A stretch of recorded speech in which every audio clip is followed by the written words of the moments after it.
नमस्ते दोस्तों, मैं हूं संग्राम सिंह। और जैसे कि आप देख रहे हैं इस शो में हम चैंपियंस खिलाड़ियों से रूबरू होते हैं। हम जानते कि उन्होंने अपनी ज़िंदगी में कितना स्ट्रगल किया, कितनी मेहनत की, तब वो इतने टॉप पर पहुँचे, इतने टॉप पर आए। और ये हमारा शो है हौसलों की उड़ान विद चैंपियंस। और एक मैं आपको बता रहा हूँ कि ज़िंदगी में आपके लिए भला बुरा वही बोलेंगे जिन्होंने आपकी सफलता देखी, आपका संघर्ष नहीं देखा।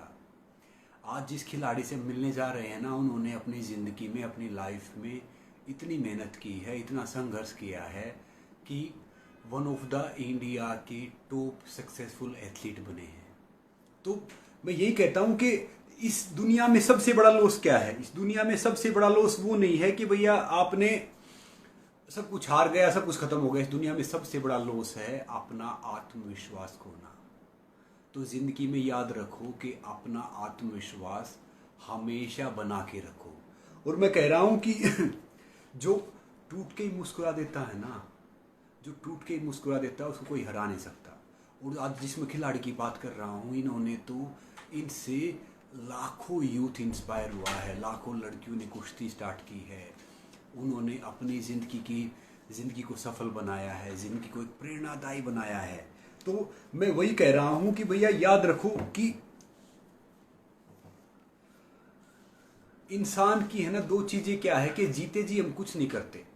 जीते जी हम इंसान की इतनी तारीफ करें या ना करें, क्योंकि क्या है कि मोस्टली क्या होता है जिंदगी में, कद्र और कब्र कभी जीते जी नहीं होते। कि भैया चला गया ना तो बहुत अच्छा इंसान था, भैया अच्छा था, बेहतर था, बेस्ट था। हम क्या है कि हम उनके सामने नहीं कहेंगे जो बेस्ट था क्या था। कहते हैं ना कि हजारों मील का सफर एक छोटे से कदम से उसकी शुरुआत होती है। बस जिंदगी में अगर आप में जज्बा है, आप में जुनून है, तो भैया वो चीज कर दो। और एक पुरानी कहावत है भैया कि अमीर तो हर गली मिल जाते हैं, मगर जमीर वाला ढूंढना बड़ा मुश्किल है। इसलिए जो एक खिलाड़ी बनता है ना, एक खिलाड़ी के लिए पूरा परिवार, उसके दोस्त, उसके रिश्तेदार, उसकी फैमिली सब कुछ कुर्बान कर देते हैं अपना।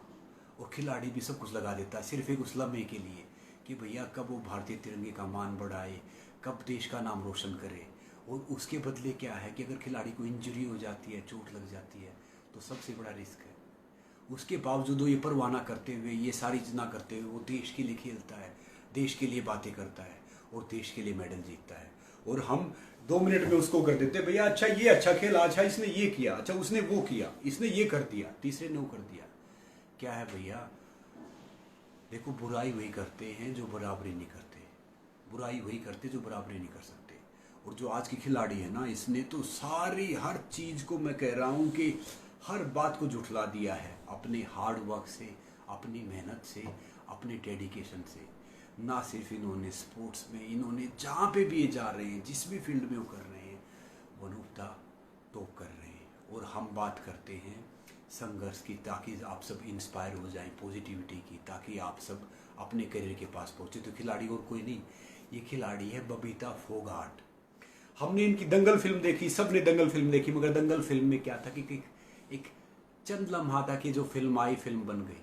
आज हम देखेंगे, आज हम आपको बताएंगे कि भैया कि उनके मुंह से खुद जानेंगे कि उन्होंने अपनी लाइफ में कितनी मेहनत की है, कितना क्या किया है जुड़ने के लिए, ये यहाँ तक पहुँचने के लिए कितनी अपनी लाइफ में स्ट्रगल किया है। आज हम ये सब बबीता जी से खुद जानेंगे। अभी बबीता जी के साथ हम जुड़ रहे हैं, उनको रिक्वेस्ट भेज के कि भैया उन्होंने कितनी अपनी लाइफ में मेहनत की है। तो बबीता जी खुद बताएंगे कि उन्होंने अपनी लाइफ में कितनी मेहनत की है, कितना क्या कुछ किया है ये। तो अभी हम बबीता जी को रिक्वेस्ट भेज रहे हैं। और तब तक आप सारे सभी अपने क्वेश्चन यहाँ पे मुझे लिखते रहना कि जो भी बबीता जी से पूछना है, आपको जो भी कहना है, जो भी करना है, ताकि वो सब कर सके।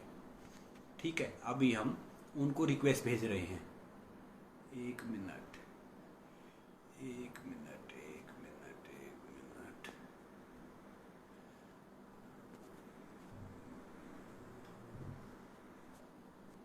तो हम बबीता जी को रिक्वेस्ट भेज रहे हैं कि ताकि वो ये रिक्वेस्ट वो करें, इस पे आए और वो देखें, ताकि फिर हम उनसे रूबरू हो जाएं। एक मिनट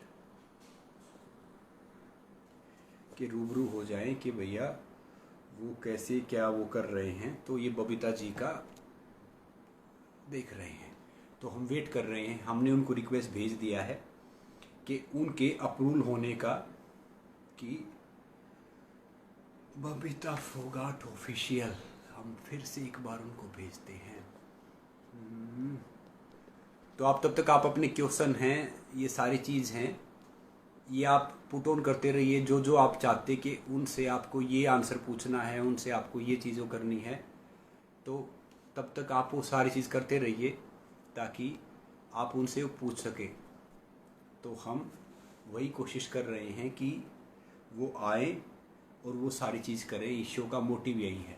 जी, आपका जो क्वेश्चन है आप डाल सकते हैं। मैं एक बार वो देख रहा हूँ कि वो अब तक वो बबीता जी हमें दिख क्यों नहीं रहे हैं। बबीता जी अब तक लाइव नहीं हुए हैं। रेसलिंग की फील्ड में इनकम बहुत कम है, हाउ उसके लिए क्या सोल्यूशन किया जाए वो भी आपको बताएंगे। जी, सारी चीज़ बताएंगे। अभी हम उन्हीं का वेट कर रहे हैं कि बबीता जी ज्वाइन करें हमें।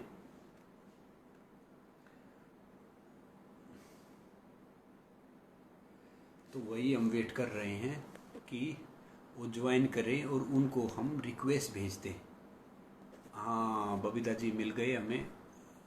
तो अब देखना, अभी वो चंद सेकंड में आपके हमारे साथ लाइव हो जाएंगे। बबीता जी नमस्ते। नमस्कार जी, कैसे हैं? मैं अच्छा हूँ। मैंने सोचा कि पता नहीं आपको मिला या नहीं मिला, हम देख रहे थे, कोशिश कर रहे थे। तो बताइए, अच्छा आप ठीक हैं? बिल्कुल बढ़िया है जी। आप बताइए, आप कैसे हैं? हम बहुत अच्छे हैं। और आप, जब से आपके बारे में हमने पोस्ट डाला कि आप आने वाले हैं, आपके लिए हजारों मैसेज सबने कर दिए, कुछ पूछने के लिए, कुछ करने के लिए, सब करने के लिए। तो मुझे बताइए बबीता जी कि हाँ आपने जी। शुरुआत एक गांव से की। देखो, आपके जी ऊपर जो फिल्म आई हमने देखा, मगर फिल्म में क्या होता है कि लिमिटेड होता है। तो जी जी। आप ये बताइए कि बिल्कुल एक जमीन से, कहते हैं ना कि फर्श से अर्श तक पहुंचने के बारे में थोड़ा सा कुछ बताइए हमें, कि भैया देखिए, आपने जहां से शुरुआत करके आप टॉप पे पहुंचे। हम शुरुआत देखिए गांव से ही की थी। मैं भी एक किसान की बेटी हूँ और यहाँ जी। तक हमें यहाँ तक पहुँचाने के लिए मेरे पिता ने 2 नौकरियां भी छोड़ी हैं, 2 जॉब छोड़ी है, ताकि वो हमें एक अच्छा फ्यूचर दे सके, हमारी मेहनत करा सके और अपना पूरा टाइम हमें दे सके। उसके लिए उन्होंने 2 हम्म। जॉब छोड़ी। और यहाँ तक कि मेरे परिवार के कुछ लोग भी खिलाफ थे कि हम रेसलिंग ना करें उसके लिए। बट मेरे पिता ने ये ठाना था कि मेरी बेटियों को कुछ बनाना है और उनको कुछ हटकर बनाना है।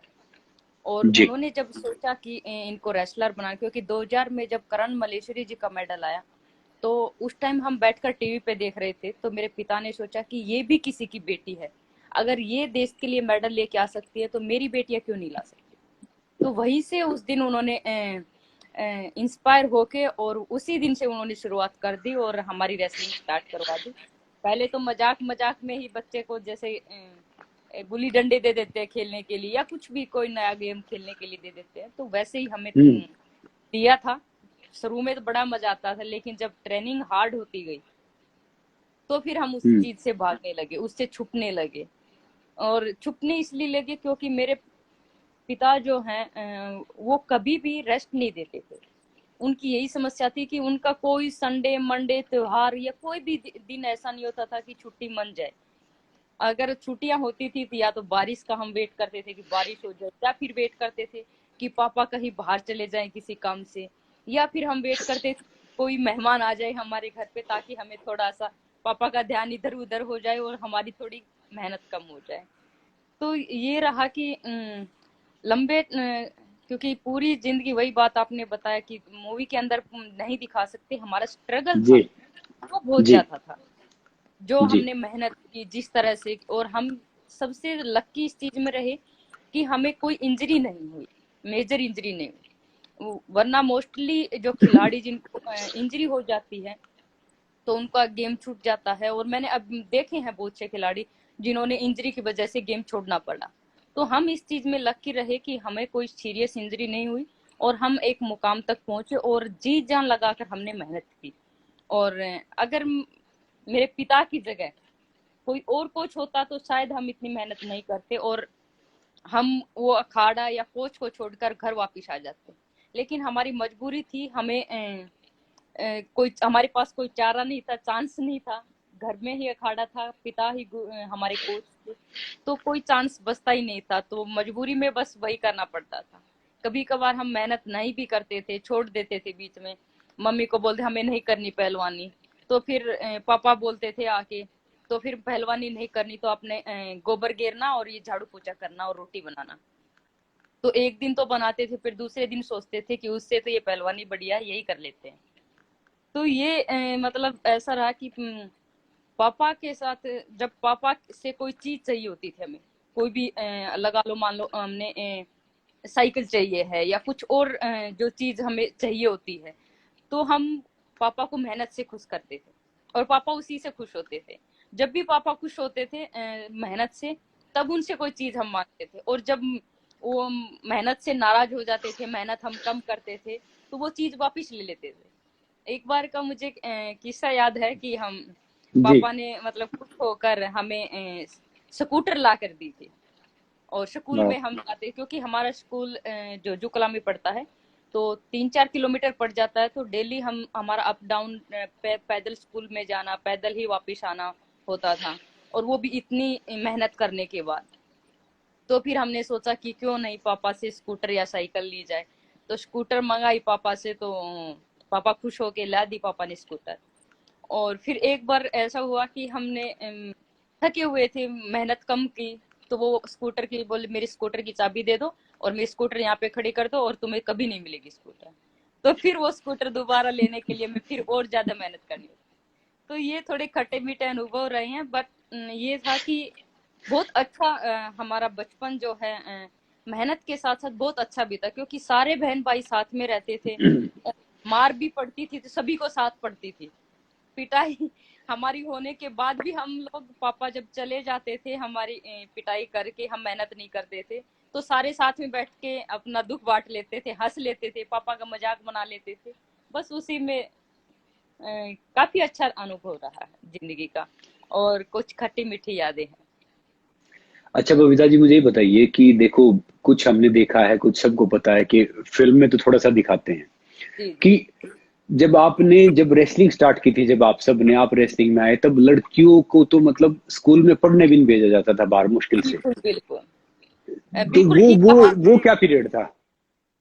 देखिए बिल्कुल ठीक कहा आपने, क्योंकि हमारा जीवन थोड़ा सा अलग रहा है और लड़कियों के मुकाबले। और इसी कारण दंगल मूवी बनी है, क्योंकि मेरे पिता ने बचपन से, जब मेरी बड़ी बहन गीता हुई, तो मेरे पापा ने पता नहीं उनको कुछ अलग ही महसूस हुआ। वो तब से वो कहते थे कि जब उसको गोदी में लेके जाते थे गांव में या कहीं भी, तो कहते थे कि मेरी बेटी एक दिन खड़े होकर भाषण देगी। तो लोग मतलब हंसते थे, मतलब क्या मजाक कर रहा है, महावीर बावला हो गया, छोरे छोरियों को ऐसे बोलता है। पर वो बहुत दूरदर्शी, वो कोई बहुत दूर की सोच के वो चलते थे।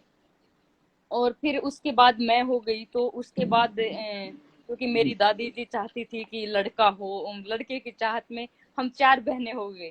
तो मेरे पिता ने कहा कि मेरी बेटियां ही मेरे बेटे हैं, और हमेशा उन्होंने कभी भी हमें अलग नहीं रखा, हमेशा बेटों से ज्यादा हमें प्यार दिया है। खाने पीना, रहन सहन, यहाँ तक का पहनावा, सब कुछ बिल्कुल लड़कों की तरह हमारा पालन पोषण हुआ है। हमें कभी महसूस ही नहीं हुआ कि हम अपने पिता की बेटियां हैं। और हमें हमेशा मतलब स्ट्रोंग जो बोलते हैं ना, धाकड़पना, वो चीज हमारे बचपन से डाली गई है। जैसे हम कभी भी घर से बाहर जाते थे, तो मेरी मम्मी और पापा एक ही चीज कहते थे कि बेटे पहले किसी को कुछ बोलना मत और बाद में छोड़ना मत। तो एक अंदर से ये फीलिंग आती थी कि मम्मी पापा ऐसे कह रहे हैं, तो अगर क्या किसी की हिम्मत कोई हमें हाथ लगा दे, क्या किसी की हिम्मत कोई हमें कुछ बोल दे। तो वो चीज एक बार हम स्कूल में गए हुए थे पेपर देने के लिए, जी। तो मैडम, हम चीटिंग कर रहे थे, तो मैडम ने मना कर दिया। तो हमने आके पापा को बताया कि पापा ऐसे ऐसे मैडम ने, पापा ने कहा हिम्मत बढ़ाने के लिए बोले कि मैडम को 2-4 लगा ना, बाहर मैं खड़ा पाऊंगा, आ जाना अपने गाड़ी में बैठ जाना और मैं ले आऊंगा। तो फिर ऐसे लगा कि मतलब पापा हर चीज में साथ हैं, अगर कुछ भी कर दोगे ब- है तो गलत बात, लेकिन उन्होंने हिम्मत बढ़ाने के लिए ऐसे किया कि ताकि मेरी बेटियां जो हैं वो कमजोर, अपने आप को कमजोर महसूस ना करें, वो हर चीज में ये महसूस करें कि वो सबसे स्ट्रोंग है और किसी से भी कम नहीं है। तो बचपन में जिस तरह से लड़कियों को, हमारे गांव की मैं बात करूं तो आपने बिल्कुल ठीक कहा कि लड़कियों को यहाँ तक पढ़ाई तो बहुत दूर की बात, घर से बाहर ही नहीं निकलने दिया जाता, घूंघट में जी। रखा जाता था। और जो कि लड़कियों को आगे बढ़ने से रोकता है, घूंघट प्रथा जो हमारी है वो लड़कियों को आगे बढ़ने से रोकती है। तो मैंने यही देखा कि हम लकी इस चीज में भी रहे कि हमें एक अच्छे माँ बाप मिले, ऐसा परिवार मिला और हमें एक मौका मिला, जो मेरे माँ बाप ने हमें मौका दिया और हमने मेहनत करके उस मौके को चार चांद लगाए मेहनत करके। तो पहले हर किसी लड़की को ये मौका नहीं मिलता था, अगर हर किसी लड़की को ये मौका मिलता तो वो भी हमारी जगह हो सकती है, कहीं ना कहीं हमारे से ऊपर भी हो सकती है। तो यही है कि माँ बाप अपने बेटियों को सपोर्ट करें, उनको स्ट्रोंग बनाए, उनको धाकड़ बनाए, कमजोर ना बनाए। अच्छा बबीता जी, मुझे ये बताइए कि देखो, आपने काफी मेहनत की है, बहुत स्ट्रगल किया है जी लाइफ में। आपके फादर साहब ने बहुत मेहनत की है। आपको जी। कब लगा कि अब आपकी जिंदगी चेंज हो गई है? अ, जब हमारा पहला टूर्नामेंट था और भिवानी डिस्ट्रिक्ट के अंदर ही हम पहली बार मैट की कुश्ती हम लड़ने गए थे। उससे पहले तो हम अखाड़े में या दंगल हम खेलते थे।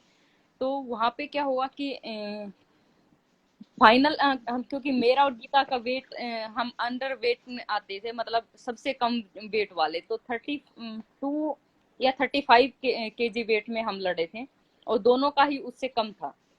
फाइनल में मेरा और गीता का जो है फाइनल मैच आ गया, सेम वेट में थे। तो क्योंकि उससे पहले हमेशा जब भी मैं जो ट्रेनिंग करती थी या जोर करती थी, घर पे जब कुश्ती होती थी, तो हमेशा गीता मेरे को हराती थी। और वहां पे अचानक ऐसा हुआ कि मैं पहली बार मैंने गीता को हरा दिया। और वाह। अगले दिन न्यूज़पेपर, क्योंकि न्यूज़पेपर में तो हमने पढ़ा था, टीवी में कभी देखा ही नहीं, सोच ही नहीं सकते टीवी में आ सकते हैं या फिर न्यूज़पेपर में हमारी फोटो छपेगी। तो अगले दिन न्यूज़पेपर में लिखा हुआ आया कि छोटी बहन बबीता ने गीता को हराया। और फिर घर पे जब गीता का मजाक उड़ाने लगे सारे के सारे मेरे बहन भाई कि बबीता ने गीता को हरा दिया, ये कर दिया, वो कर दिया। तो वहां से फिर ये हुआ कि अखबार में हमारा नाम आया, हम टीवी पे आएंगे और इस तरह से हमारी फोटो। तो वहां से हमारी लाइफ चेंज हो गई कि अब ये हमारा फ्यूचर, हमें यही करना चाहिए। मेरे पिता, क्योंकि मेरे पिता शुरू से ही कहते थे कि मेरी बेटियों को इस काबिल बनाऊंगा कि एक दिन वो नौकरियों के लिए नहीं, नौकरी उनके पास चल के आएगी।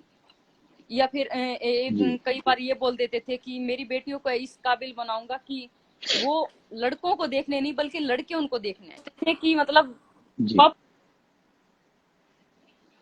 कैसे मजाक कर रहे हैं, ऐसा भी कभी होता है। तो मेरे यहाँ तक कि मेरी मम्मी भी बोल देती थी कि ऐसे भी कभी होता है क्या। लेकिन उन्होंने ये साबित करके दिखाया, उन्होंने जो बोला वो सब कुछ सच करके दिखाया, क्योंकि वो बहुत ही सोचते थे और बहुत, मतलब जो दुनिया नहीं सोच सकती थी वो सोचते थे। जी, तभी तो आप सब इतने बड़े बनाए उन्होंने, उनकी सोच वैसी थी। अच्छा बबीता जी, मुझे अब बताइए बिल्कुल कि बिल्कुल तो देख। आज, हाँ जी। जी, ये क्वेश्चन कम से कम 100 ने डाल रखा है कि आप वेजिटेरियन है या नॉन वेजिटेरियन है? देखिए, मैं वैसे तो वेजिटेरियन हम हैं, लेकिन जब बाहर हम जाते हैं तो कहीं ना कहीं किसी चीज, क्योंकि आपको खाने को कुछ मिलता ही नहीं है बाहर नॉनवेज के अलावा।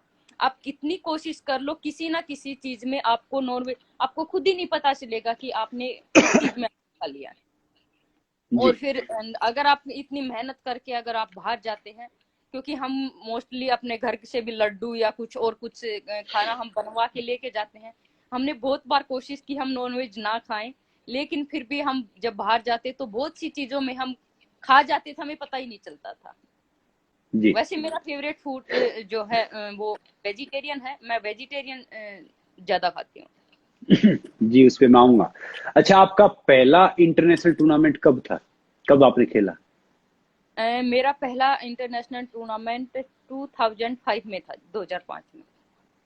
अच्छा, तो तब क्या चल रहा था आपके माइंड में? 2005 में जब मेरा पहला टूर्नामेंट था और मेरा सिलेक्शन भी हो चुका था इंडिया टीम के लिए, और जापान हमारी टीम जानी थी। और हुआ एक्चुअली क्या कि मेरा जो पासपोर्ट था वो बना नहीं था, और मैं टीम में हम्म। सिलेक्शन हो चुका था। और पासपोर्ट ऑफिसर से जाकर रिक्वेस्ट की, तो उसके बाद उन्होंने एक्सेप्ट की रिक्वेस्ट, और उन्होंने कहा कि मतलब जिस दिन टीम जानी थी उसके एक दिन बाद मुझे पासपोर्ट मिलना था। तो उनसे रिक्वेस्ट की, तो एक दिन बाद मिला पासपोर्ट। मैंने सोचा कि अब, क्योंकि सपना था कि जहाज में, अब तक तो आसमान में उड़ते हुए देखा था जहाज को, और पहली बार जहाज में बैठ रहे थे, तो वो फीलिंग ऐसे लग रहा था कि पता नहीं आज नहीं बैठेंगे तो शायद कभी नहीं बैठ पाएंगे। पहली बार हम जा रहे हैं जहाज में बैठने के लिए दूसरे देश के अंदर।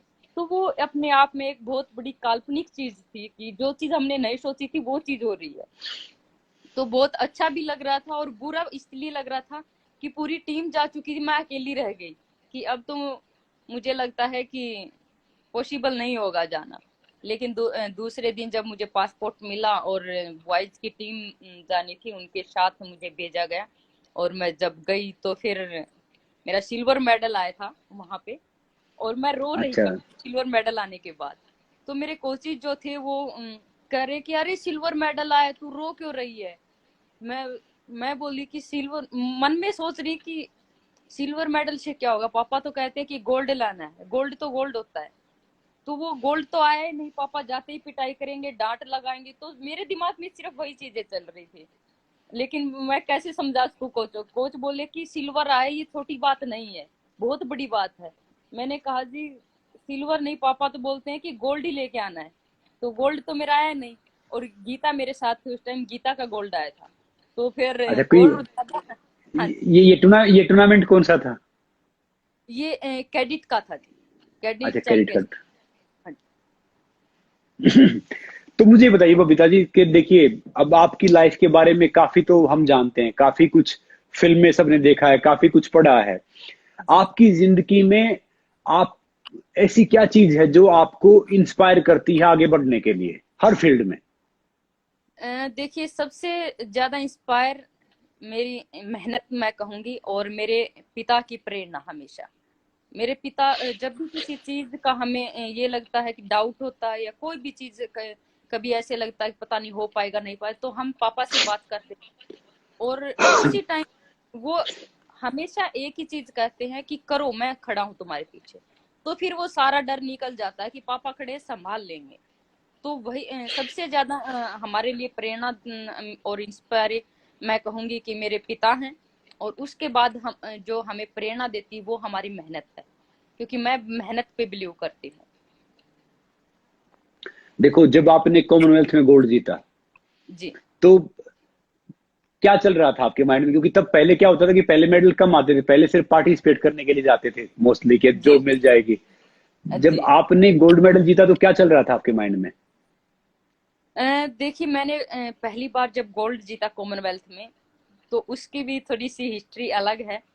मैं कॉमनवेल्थ गेम्स में ग्लासगो में गई हुई थी, और जिस दिन मेरी बाउट होनी थी उससे 2 दिन पहले मुझे नी में लिगामेंट इंजरी हो गई थी, और लिगामेंट 2 ग्रेड टीयर था। क्योंकि 3 ग्रेड टीयर में तो ऑपरेशन हो जाता है, 2 ग्रेड हो गया था। और मैं बॉयज के साथ मैं ट्रेनिंग कर रही थी। तो फिर डॉक्टर को दिखाया, तो डॉक्टर ने मना कर दिया, वहां के डॉक्टर ने खेलने के लिए कि आप नहीं खेल सकते, लिगामेंट 2 ग्रेड टीयर है और अब कोई चांस नहीं है। हमने कोशिश की कि भाई आपको खिलाएं, लेकिन फिर भी आप नहीं खेल सकते, हम उसको मौका नहीं दें। तो मैंने ये डिसाइड किया कि मैं यहाँ पे आई हूँ तो अपने देश को रिप्रेजेंट करने, खेलने के लिए आई हूँ। चोट लगी है कोई बात नहीं, लेकिन अगर मैं नहीं लड़ूंगी तो हारी हुई तो वैसे भी हूँ। कम से कम लड़कर अगर हारूंगी तो मन में एक शांति तो रही, कम से कम मैं लड़ी तो सही। लड़कर हारी हूँ तो उसका अलग ही अनुभव होता है। और फिर मैंने घर वालों से बात की, तो घर वाले भी, मेरे कोचेज भी, सभी मतलब आस तो होती है कि एक कि भाई एक गोल्ड तो ये लगा के चलते हैं कि भाई इतनी मेहनत, एक उम्मीद होती है कि ये गोल्ड लेके आएगी। तो वो उम्मीद कहीं ना कहीं कम हो गई थी कोचेज की भी और घर वालों की कि अब तो ये मुश्किल ही लेके आएगी। पर मैंने यही कहा सभी कोचेज को भी और घर वालों को कि आप चिंता मत करो, मैं अपने पूरी जी जान लगाकर लड़ूंगी। आप टेंशन मत लो, चाहे रिजल्ट चाहे जो भी हो, लेकिन मैं लड़ूंगी। और फिर मैं लड़ी, और भगवान का भी साथ था, आप सब लोगों का, दर्शकों का, सबका प्यार साथ था, आशीर्वाद साथ था, तो मैं वहां पे गोल्ड जीत के लेके आई। तो मेरे लिए वो सबसे बड़ा, मैं कहूंगी मेरी लाइफ का सबसे बड़ा मोमेंट था, और बहुत खुशी का दिन था कि मैं उस दिन गोल्ड लेके आई। अच्छा बबीता जी, आपने वर्ल्ड चैंपियनशिप में मेडल जीता। वर्ल्ड चैंपियनशिप तो बहुत टफ मुकाबला होता है। बिल्कुल बिल्कुल। तो क्या तैयारी थी उस टाइम, क्या था उसके बारे में बताइए मैं थोड़ा सा। तैयारी देखिए बहुत जबरदस्त है। और तैयारी के साथ साथ जब हम इतनी मेहनत करते हैं और काफी डेडिकेशन के साथ मेहनत करते हैं, तो आपका दिल जवाब देता है कि आप अचीव कर सकते हैं, आप वो चीज पा सकते हैं।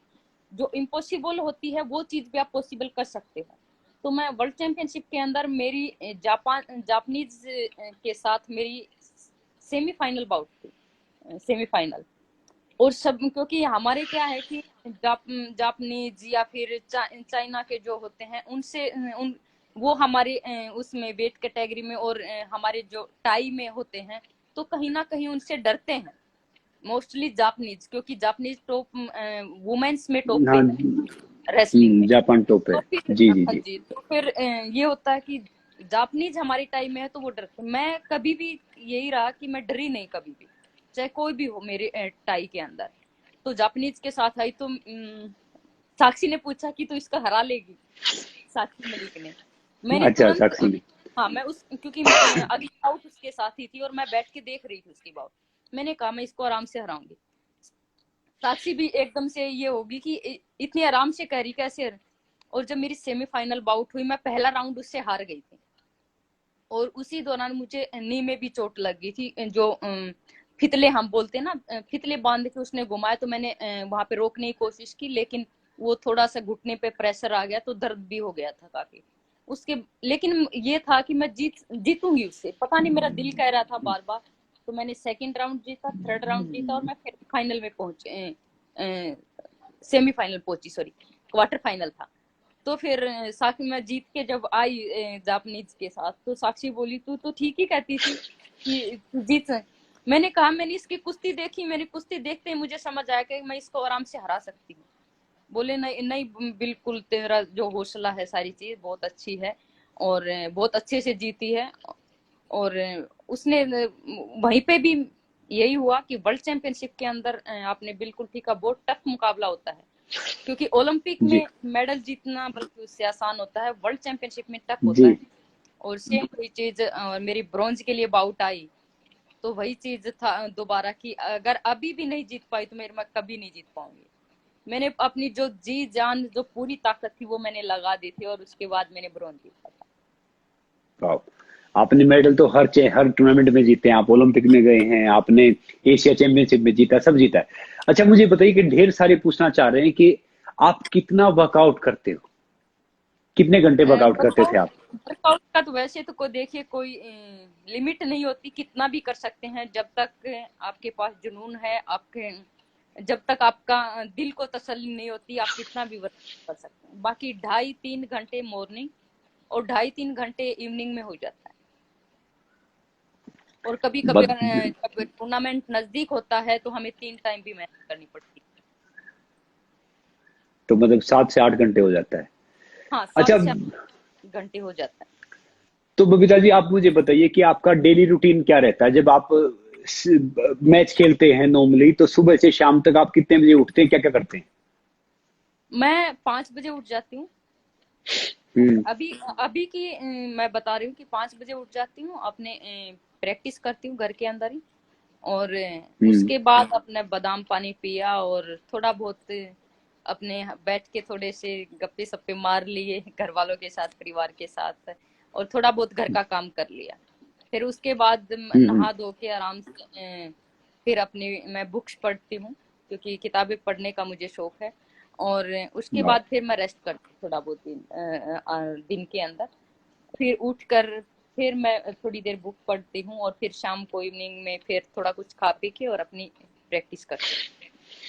तो आप ब्रेकफास्ट में क्या खाते हैं। देखिए हमारे तो यहाँ पे ब्रेकफास्ट और लंच इकट्ठा ही होता है क्योंकि जी वो सही हाँ है। जी, तो गांव क्या में तो क्योंकि हाँ जी, वही मैं बता रही कि देखिए हमने बचपन से ब्रेकफास्ट और लंच साथ में ही किया है, और गांव में तो ब्रेकफास्ट लंच एक ही टाइम बनता है और फिर डिनर लेते हैं। बीच में हम फ्रूट खा लिए, दूध, तो ब्रेकफास्ट में ये रहता है और लंच में कि दाल, दही, सब्जी, रोटी, सैलेड और दही। अच्छा, आप दूध कितना पीते हैं एक दिन में? अब तो मैं थोड़ा कम पीती हूँ, पहले 1 किलो एक टाइम में पी लेते थे।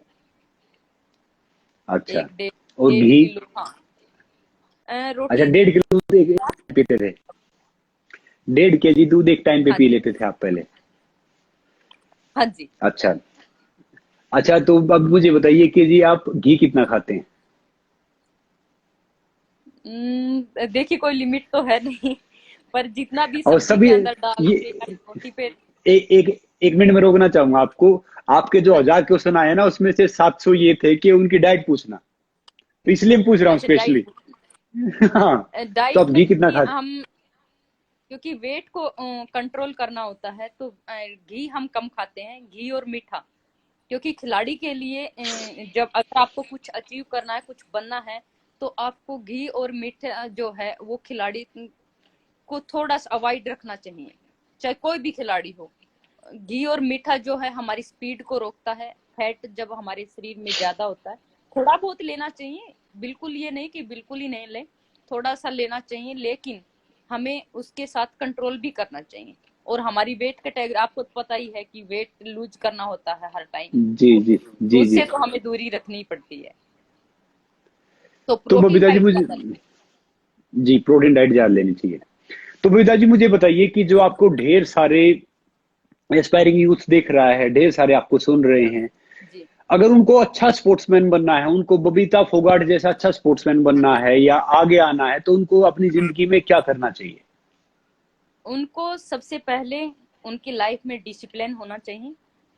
आपका एक रूटीन होना चाहिए कि इस टाइम उठना है तो उठना है, चाहे कोई मेहनत देखे ना देखे, लेकिन आपको अपने आप के लिए करना चाहिए। और अगर आप एक अच्छे खिलाड़ी बनना चाहते हो तो आपके अंदर वो जुनून भी होना चाहिए, वो पागलपन भी होना चाहिए कुछ अचीव करने के लिए। और दूसरी एक चीज कि डिसिप्लिन के साथ आपकी डाइट भी मेंटेन होनी चाहिए। आपका डाइट के साथ भी स्ट्रोंगली आपको डाइट फॉलो करनी चाहिए।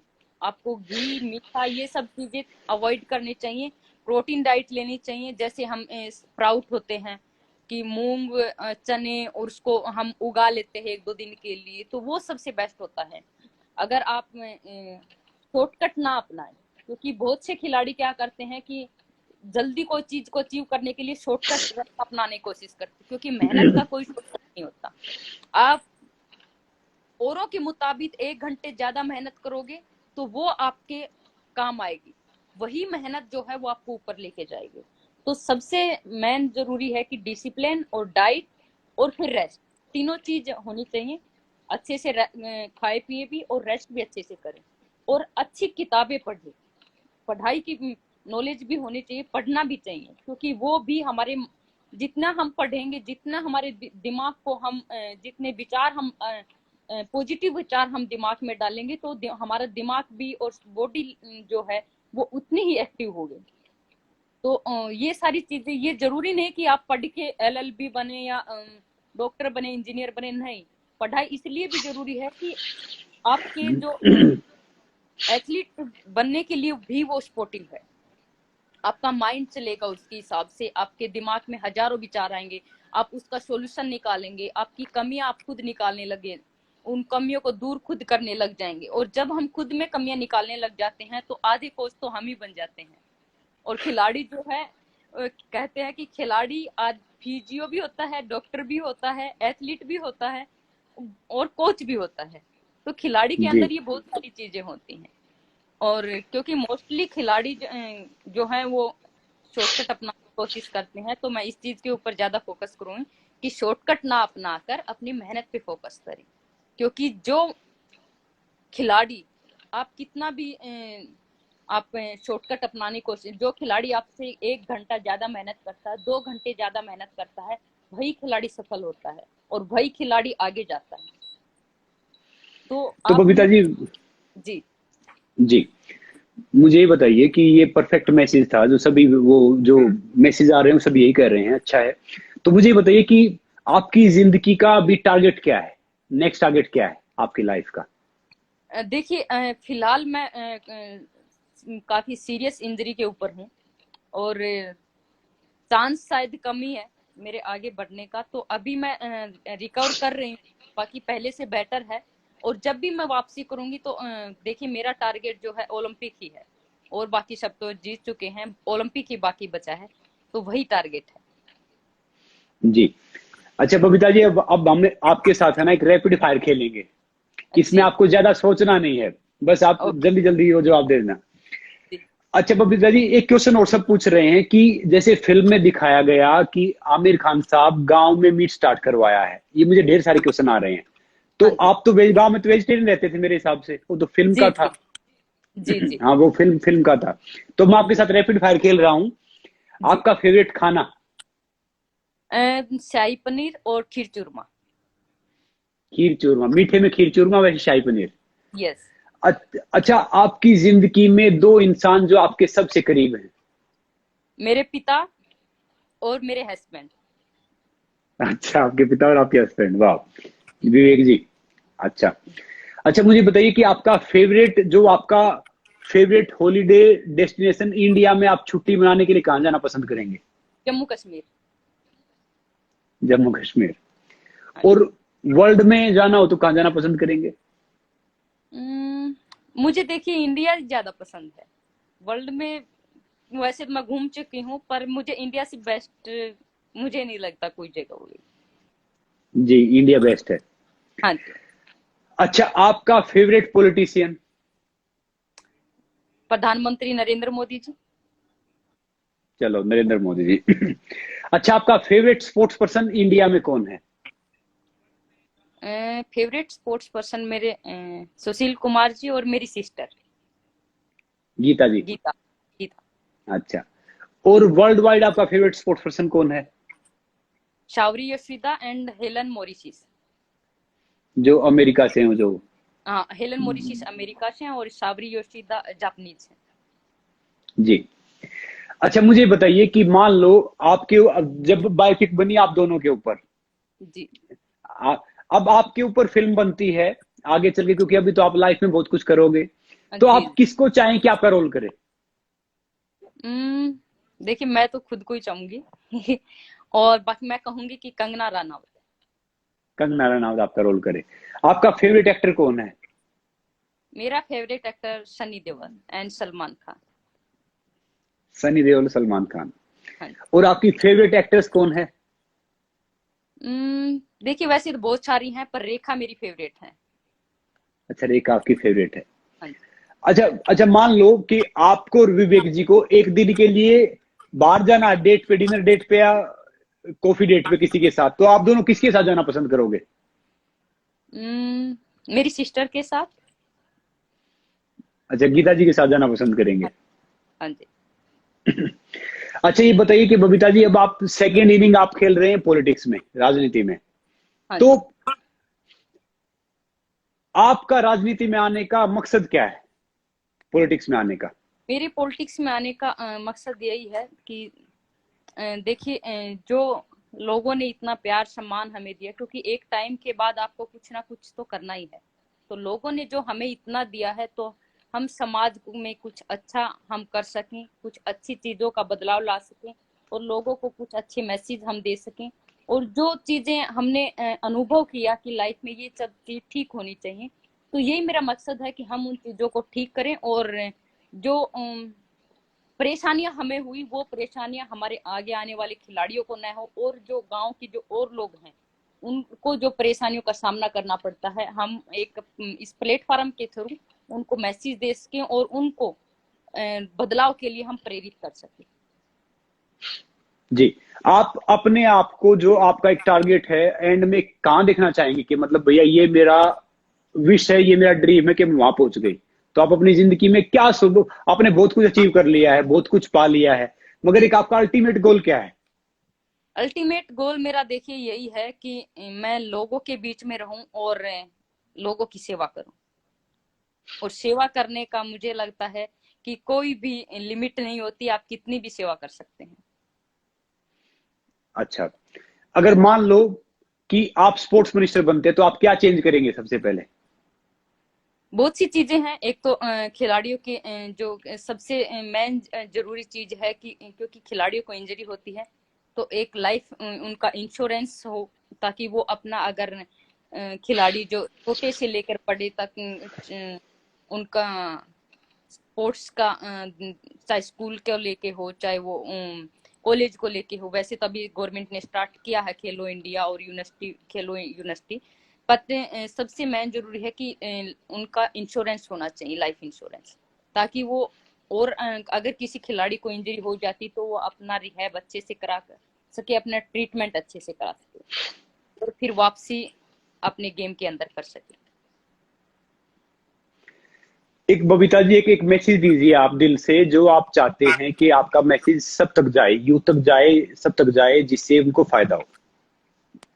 आप क्या सोच? सभी यूथ को मैं यही कहना चाहूंगी कि 2-3 चीजों का जरूर ध्यान रखिए।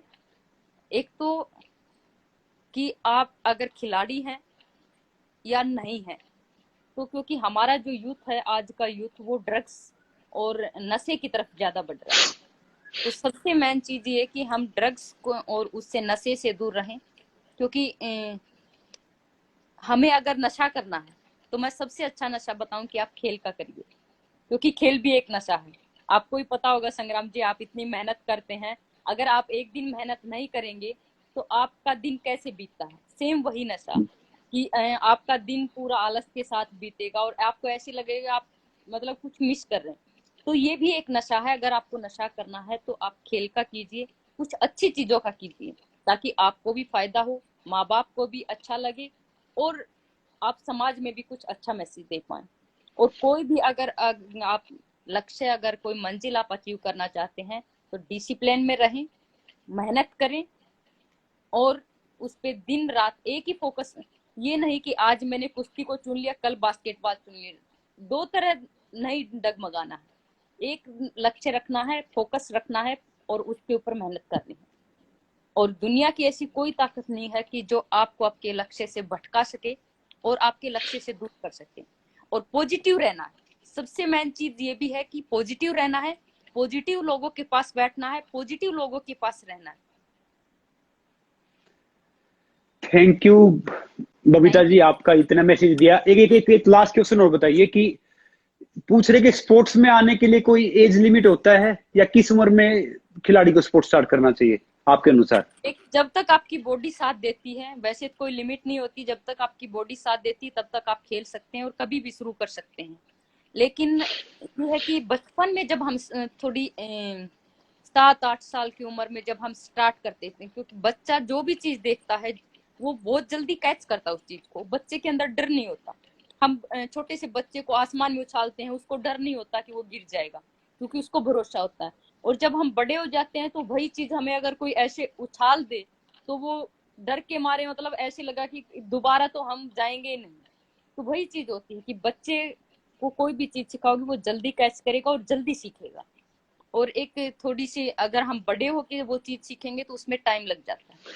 तो बेस्ट है कि हम बचपन थोड़े से 8-9 साल की उम्र से हम स्टार्ट कर दें।